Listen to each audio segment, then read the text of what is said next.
Well, I've recorded about 4 videos still attempting to clarify the birthdays connected with death days. I'm abandoning that for now. I think I've said enough. What did come up today in my FB memories was the fact that Ken Browning, deceased, had persuaded me, he was actively encouraging me to come off prescribed tranquilizers at the time of his death in 1989.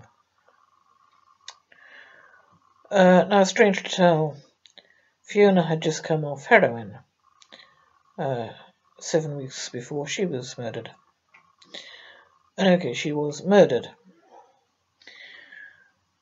But females who were passively involved in this ring of evil were of no use if they had all their faculties. The last thing anyone wanted was for them to be aware of what was going on.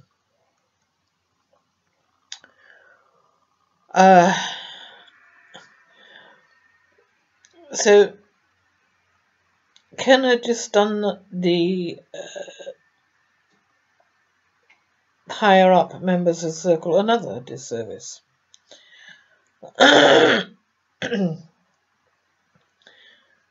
I.e., the lower my dose of diazepam, the clearer my head. Although I have to say I'm still on it, owing to the balls up by doctors. And when I say owing to the balls up by doctors, I mean their prescription of doxycycline, which threw me into cold turkey withdrawal, the result of which eventually was to put me back onto the diazepam. And doctors should have been aware that that antibiotic in particular would have the effect it did have. Even 20 years ago, they should have been aware of that. Okay. Ken had committed a number of sins, therefore. He had told me about the porn ring. He had told me that Peter Orr was a paedophile who wanted child porn transferred from cinefilm to video film. He had facilitated my search of his flat. I mean, he left me alone in it.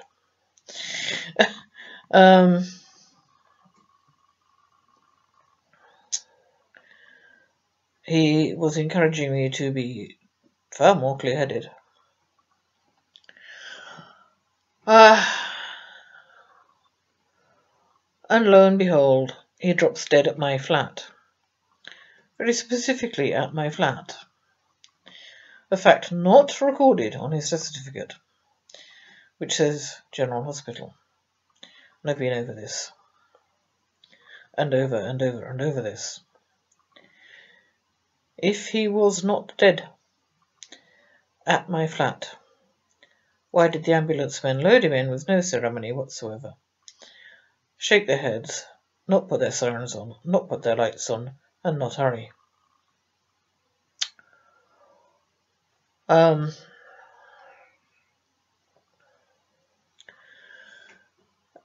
in the minutes before he was declared dead by the paramedics, I had to leave him alone with my ex-husband in some fear and trepidation. And I've said that too. And I'll say it again.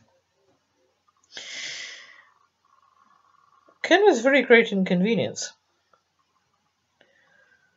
And the commonality, apart from his betrayal of the criminal ring,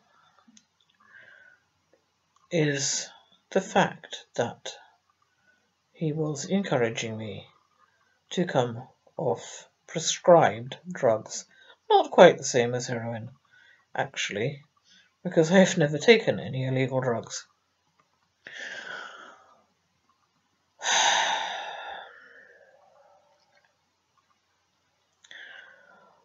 The more I think about it, the more I think that Ken's death was actually not of natural causes. And I wasn't sure about it at the time, and I've said this too.